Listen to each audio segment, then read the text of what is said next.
Student ये आपका जो मूल्यांकन प्रपत्र है क्लास 10th का है और साइंस एसएसटी विषय का हम आपको सॉल्यूशन बता रहे हैं। ओके, तो ये आप ध्यान रखें, इसमें क्लास और जो विषय मेंशन नहीं किया गया है, लेकिन जो आपके द्वितीय मूल्यांकन प्रपत्र जारी किए गए हैं तो यही आपका रियल पेपर है, इसलिए इसको आप अच्छी तरीके से याद कर जाएं। मैं इस वीडियो में सॉल्यूशन भी बताने वाला हूं।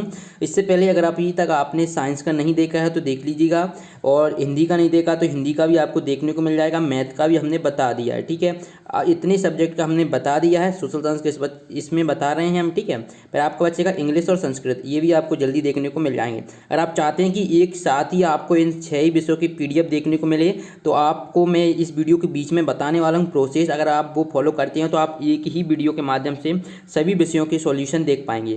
तो चलिए, पहला क्वेश्चन है, सही विकल्प चुनकर हमें लिखना है, कोष्टक ये दिए इनमें भरना है। ठीक है, पहला फ्रांसीसी कलाकार फ्रेडरिक सारियो ने 4 चित्रों की एक श्रृंखला कब बनाई? तो ये इन्होंने कब बनाई थी? 1848। ओके, यानी 1848 ईस्वी में बनाई थी। दूसरा, फ्रांसीसी क्रांति के दौरान कलाकारों ने स्वतंत्रता को किसका रूप प्रदान किया? तो ये किसका रूप प्रदान किया? तो ये किसका? महिला का। तो यहाँ पर आपको क्या बाल कल्याण। आपने फ्रांसीसी क्रांति पढ़ी होगी, इसमें महिलाओं का बहुत ज़्यादा योगदान था। ओके, चलिए तीसरा देखते हैं, फेडरिक के चित्र में स्वतंत्रता की पूर्ति से भी आगे कौन चल रहे हैं? तो इसका आंसर हो जाएगा संयुक्त राज्य अमेरिका व स्विट्जरलैंड। तो आपको यहाँ पर बा लिख देना है। चौथा देखिए, राष्ट्रवाद की पहली स्पष्ट अभिव्यक्ति कहाँ हुई? ऑप्शन आ फ्रांस, ऑप्शन बा जर्मनी, ऑप्शन सा ब्रिटेन, ऑप्शन द अमेरिका। तो इसका करेक्ट आंसर रहेगा आ फ्रांस, है ना। तो आपको यहाँ पर आ लिख देना। इसके बाद पांचवा देखिए, फ्रांस में संयुक्त समुदाय के लिए किन विचारों पर बल दिया गया? ऑप्शन है पितृभूमि तथा संविधान, पितृभूमि और नागरिक, मातृभूमि तथा संविधान और मातृभूमि और नागरिक।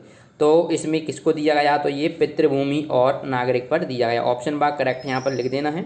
इसके बाद सिक्स देखिए, नेपोलियन की नागरिक संहिता कब आई?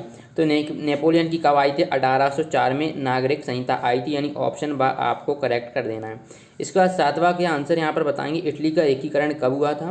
तो ये कब हुआ था? तो ये 1859 से 1870 के बीच में हुआ था। तो ऑप्शन नंबर सा आपका हो जाएगा करेक्ट। चलिए आठवां देख लेते हैं। तो आप यहाँ पर आठवां देख पाएंगे, जर्मनी का एकीकरण कब हुआ, है ना। तो ये दोबारा रिपीट है, फिर भी आप इसको चूंकि 2 बार दिया है तो आप फिर भी यही करेंगे, 1859 1870। ऑप्शन आ करेक्ट हो जाएगा। हैब्सबर्ग साम्राज्य किसे कहते थे? ऑप्शन आ ऑस्ट्रिया हंगरी साम्राज्य, ऑस्ट्रिया इटली साम्राज्य, हंगरी इटली साम्राज्य और जर्मनी इटली साम्राज्य। तो ये किसे कहते थे? तो ये हो जाएगा ऑस्ट्रिया हंगरी साम्राज्य, यानी ऑप्शन आ करेक्ट रहेगा। इसके बाद 10वां देखिए, उदारवादी प्रजातंत्र का पहला राजनीतिक प्रयोग कहाँ हुआ? तो यहाँ पर ऑप्शन दिए हैं। तो पहला ऑप्शन है जर्मनी, दूसरा फ्रांस, तीसरा इटली और चौथा ब्रिटेन। करेक्ट आंसर रहेगा जर्मनी। उदारवादी प्रजातंत्र का पहला राजनीतिक प्रयोग जर्मनी में हुआ था। अब ये क्यों हुआ था ये आपको पता होगा, अगर आपने चैप्टर पढ़ा होगा जो नासीवाद था क्लास 10th में, है ना, नासीवाद का उदय, तो उसमें पूरी जिक्र किया गया है। चलिए इसके बाद देखिए, पृथ्वी के धरातल पर जल का कितने प्रतिशत में खारेपन के रूप में पाया जाता है? तो ये कितने? 97% समथिंग पाया जाता है। ओके, ठीक है। चलिए, तो यहाँ पर आपको दा वाला करेक्ट कर देना है।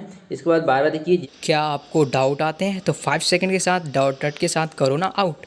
बस आपने क्वेश्चन की फ़ोटो कीजिए, उसे क्रॉप कीजिए और 5 सेकंड के अंदर उसका वीडियो सॉल्यूशन मिल जाएगा। चाहे आपका सवाल हो फिजिक्स, केमिस्ट्री, मैथ, बायोलॉजी या फिर CBSE बोर्ड, यूपी, महाराष्ट्र या किसी भी अन्य स्टेट का क्वेश्चन हो, या फिर 6 से 12 तक IIT JEE मेंस का हो, उसका सभी का सॉल्यूशन मिलेगा मात्र आपको 5 सेकंड का। और आपको यहाँ पर वीडियो लेक्चर मिलेंगे। क्लास 6 से 12 तक डेली लाइव क्लासेस चल रही हैं। ये आपकी क्लासेस इंग्लिश हिंदी दोनों माध्यम में चल रही हैं। तो अभी डाउनलोड कीजिए डाउटनेट ऐप को, लिंक डिस्क्रिप्शन। जयपुर शहर को किस परियोजना से पेयजल की आपूर्ति होती है? तो ये किससे होती है? ये होती है माही परियोजना से, सॉरी ये चंबल परियोजना से होती है, माही नहीं होगा। ठीक है, ऑप्शन नंबर दा करेक्ट कर लीजिएगा। यहाँ पर आपको दा लिख लेना है, चंबल परियोजना से जयपुर में होती है क्या? जल की आपूर्ति। 13वां देखिए, राजस्थान में राणा प्रताप सागर बांध किस जिले में है? तो ये राणा प्रताप सागर बांध किस जिले में है? तो ये है चित्तौड़गढ़ जिले में। अब स्टूडेंट, अगर आप सभी सब्जेक्ट की PDF डाउनलोड करना चाहते हैं तो चलिए फॉलो करिए, मैं आपको जो बता रहा हूँ वो फॉलो करेंगे तो आप आसानी से PDF डाउनलोड कर पाएंगे। स्टूडेंट, PDF डाउनलोड करने के लिए क्लास 10 के सभी सब्जेक्ट की आपको क्या करना है? गूगल ओपन कर लेना है। जैसे ही आप गूगल ओपन करते हैं तो यहाँ पर आपको ये सर्च बॉक्स दिख रहा होगा, यहाँ पर आपको सर्च करना है अगला से .com। ओके, जैसे ही आप इस पर सर्च बॉक्स पर क्लिक कर देते हैं तो तो कुछ इस प्रकार से आपके सामने इंटरफेस सामने आएगा। फिर आपको नीचे स्क्रॉल कर लेना है, ठीक है। जैसे ही आप नीचे स्क्रॉल करते हैं तो ये 10th के यहाँ पर आपको सभी सब्जेक्ट के सॉल्यूशन देखने को मिल रहे हैं। यहाँ पर क्लिक करिए। जैसे मैं एग्जांपल के तौर पर जैसे आप क्या सोशल साइंस क्या, तो ये सोशल साइंस पर ही क्लिक कर लेते हैं, ठीक है। जैसे आप सोशल साइंस पर क्लिक करेंगे तो आपको नीचे स्क्रॉल कर लेना है। ये हमने बताया क्या होता है द्वितीय मूल्यांकन प्रपत्र। यहाँ पर आप चाहें तो ये देख लीजिएगा, इसमें आपको टेबल ऑफ कंटेंट में सब कुछ देखने को मिल जाएगा। ओके, ये देखिए, ठीक है। तो आपको यहाँ पर क्लिक कर देना। देखिए यहाँ से आपका जैसे ही वीडियो अपलोड हो जाएगी तो यहाँ पर आपको ये अपडेट कर दिया जाएगा आंसर। ओके, चलिए इसके बाद हम और आंसर देख लेते हैं।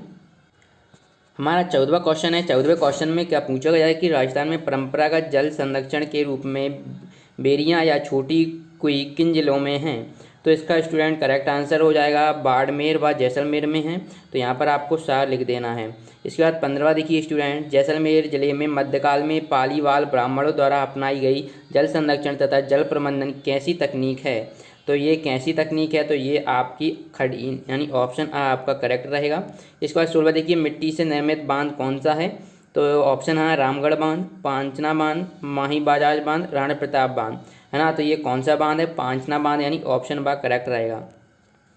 17वां देखिए, निम्न में कौन सा अलवड़ीय जल संसाधन नहीं है? तो ये 17वें का जो करेक्ट आंसर होगा क्या? भौम जल। तो ऑप्शन आ आपका करेक्ट हो जाएगा।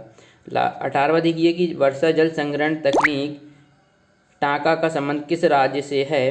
तो ये क्या ऑप्शन था? राजस्थान से है। तो यहाँ पर आपको द कर लेना है। ओके, इसके बाद हम देखते हैं क्वेश्चन नंबर 19 की जल दुर्लभता क्या है? ऑप्शन आ वर्षा में कमी, जल की कमी, नदी भाव में कमी, जल की सीमित मात्रा। तो ये जल की कमी है। तो यहाँ पर आपको बा लिख देना है। बीसलपुर परियोजना किस नदी पर स्थित है? ऑप्शन आ माही नदी पर, बनास नदी पर, चंबल नदी पर, बेतवा नदी पर। तो ये कौन सी? बनास नदी पर बीसलपुर परियोजना स्थित है, इसलिए बा कर देना। मैंने आपको बता दिया किस प्रकार से डाउनलोड करना है, तो जाइए चेक करिए। मिलते हैं नेक्स्ट वीडियो में। धन्यवाद।